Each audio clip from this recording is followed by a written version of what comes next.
Black CEO denied service at car dealership. Moments later, manager is publicly fired. Before we dive in this story, hit the comments and tell us your city or country. Let's see how far this story reaches. If you like the video, please subscribe. She walked into the luxury car dealership wearing a simple dress, her presence calm yet confident. But the sales team didn't see a CEO, they saw someone they thought didn't belong. One manager even whispered, "She's probably lost." They laughed. They ignored her. Until she made a single phone call. Moments later, corporate arrived, eyes blazing with authority. What followed was not just a lesson in humility, but a public reckoning. What happens when the person you dismiss holds the power to rewrite your fate? Watch till the end, you won't believe who she is. Carmen Ellis was the CEO of a major electric vehicle software company. She'd built her company from scratch and recently partnered with one of the top car brands to power their following line of smart luxury vehicles. So when her old sedan finally gave out, Carmen decided to treat herself quietly. No assistant, no chauffeur. Just her and a peaceful Sunday morning walk to a local dealership that sold the exact model she'd helped bring to market. She walked in unnoticed, without designer labels or flashy jewelry. Her only focus was getting a new car and heading home before lunch.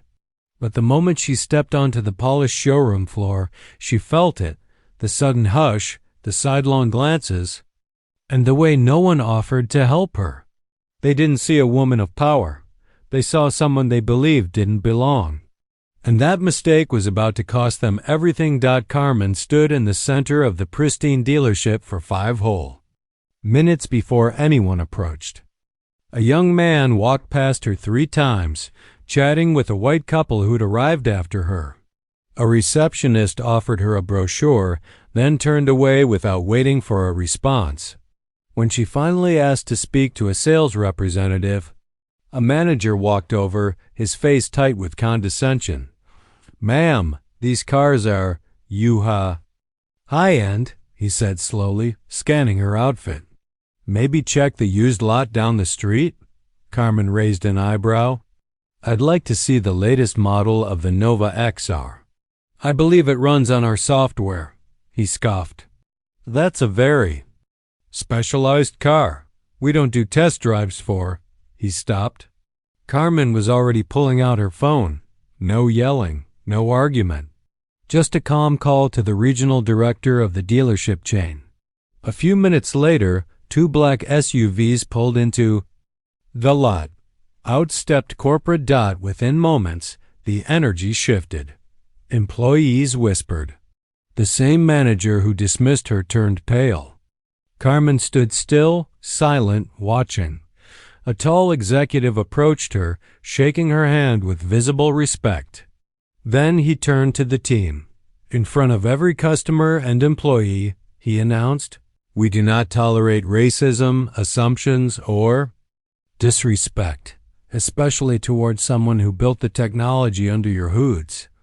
Then he pointed to the manager. "You're done." "Now," the manager stammered, his voice cracking. "I didn't know who she was." "That's exactly the problem," the executive said. "You didn't care who she was." The entire dealership went silent. Customers stared. Phones are discreetly recorded. Carmen said nothing. She didn't need to. Her power wasn't in shouting, it was in creating systems that moved the world forward, in being a quiet force behind progress. And in this moment, her silence roared louder than any confrontation ever could. The manager packed his things under the eyes of the people he tried to impress. Carmen turned, walked to a Nova XR model on display, and got in. Her name was on its software. Her legacy is undeniable. Carmen didn't post about it. She didn't call the news. But someone uploaded the video. It went viral overnight. Black CEO teaches dealership a lesson in power. But the story wasn't about revenge. It was about respect. The kind too often denied to black women, no matter how successful. Carmen's quiet grace exposed what loud policies could not. That bias wears a suit just as usually as a hood. She drove off in the car she helped create, not because she had to prove anything, but because she already had dots. So next time you see someone walk in and assume they don't belong, ask yourself, or do you not see them enough? Please tell us where you're watching from and share this with someone who needs to hear it. Take care.